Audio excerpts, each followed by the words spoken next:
Conor versus Khabib, obviously, probably the biggest pay-per-view numbers ever. I think, wasn't it 2.4 million?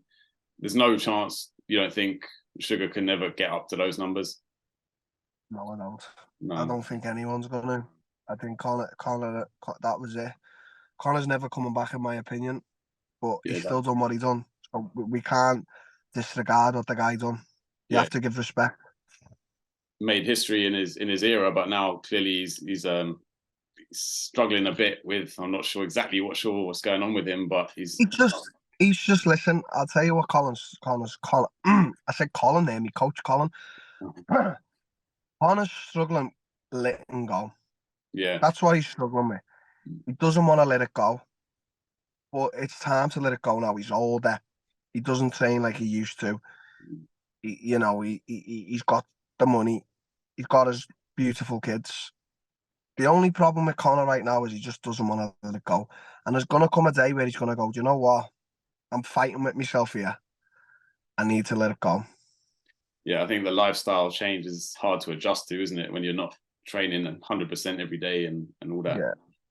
Every recording I see he does on Twitter, he's just fucking drunk as fuck. I just cry my eyes out laughing at them. Yeah, yeah. It's quite funny, but it's also Oh, funny. it's a bit. Hopefully, he finds something that he can focus on like he used to, and he doesn't Yeah, fall off. he will. Fall He'll off. find peace sometime. It'll take a while, but he will find it. In terms of you and potentially getting back to action, we've seen Mike Platinum Perry as being someone that's being mooted as a potential opponent for you. Is that something you'd like? Should we get our hopes up for Yeah, that? I need to fight now. I'm so Yeah. ready to fight. I put a lot of time and hard work and effort in. As Mm-hmm. you see, my shape's changed considerably this year. Yeah. I've really dedicated myself this year. I really have. I just can't wait to fight now. Mike Perry, Logan Paul, Dylan Dennis, Jake Paul, Nate Diaz, any fucking one, any fucking time, I'm Yeah. ready. As always, the trolls could see this interview and go, say this, my last fight got beat, whatever. But I've always showed up and I've always fought, injuries or not. So Yeah. I'm just fucking ready to fucking fight. That's what we like to hear. And how's the body feeling? Injury free, powerful, ready? I'm very powerful, yeah. I'm Yeah. big. I need to trim up a little bit, but yeah, I'm good. I'm good. I'm confident. I can't wait to fight. As I say, I just want to get some sparring in now and then just get in there and just absolutely savagely beat someone, and Yeah. or savagely get beaten myself. So what? Make a bag. We spoke about McGregor there briefly, but he's saying that the UFC won't let him fight in December. But realistically, I don't think anyone expects him to be in the shape to fight in December anyway. So is he just sort of pushing the buck back at UFC there? Yeah, my whole opinion with Connor's, you have to respect what he's done, but I think it's time to let go. I think he's struggling to let go, and I don't know. Maybe he's not. Maybe he's going to come back and prove us all wrong. But from what you say, he doesn't look too ready. I don't know. Connor's, he might just not be ready in terms of testing, or maybe just wants to keep his name out there and he's looking on the return next year. It's tough to know. Tough to know. He's a smarter businessman than most of us, so you have to trust him what he's doing. The next question: Have you heard any reasons for other fighters turning down fights for like ridiculous reasons? Like what?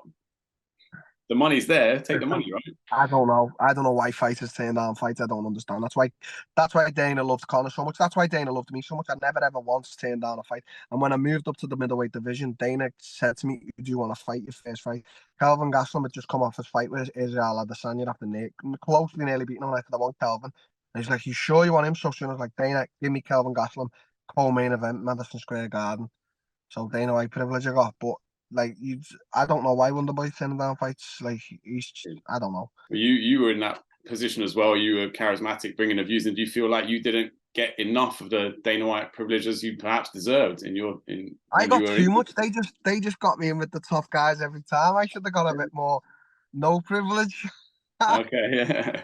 So yeah, you were benefiting from it then, you reckon? I got to do what I wanted because I brought the views, and Sean's gonna do what he wants. Connor, Hamzat, all these guys, and the guys you see crying. Sorry, Yeah, change. Colby Covington, the same thing happened with him. Nobody gave a fuck about Colby Covington. Right now, Colby, mate, he is that guy as well because he knew he had to make a change. Now, whether it was a good change or a bad change, he made a change, and people want to see him get beat, and people want to see him win, and that's all she wrote, mate. All right, a bit of a left field question here. Masvidal's offered to train Elon Musk. Would you train Mark Zuckerberg, as in the Facebook guy? He's a blue belt, BJJ blue belt, apparently. Yeah, I mean, I would, but the only thing with that is obviously all these YouTube fights and everything now. I'll be chasing them and everything like that. That's good and well outside UFC.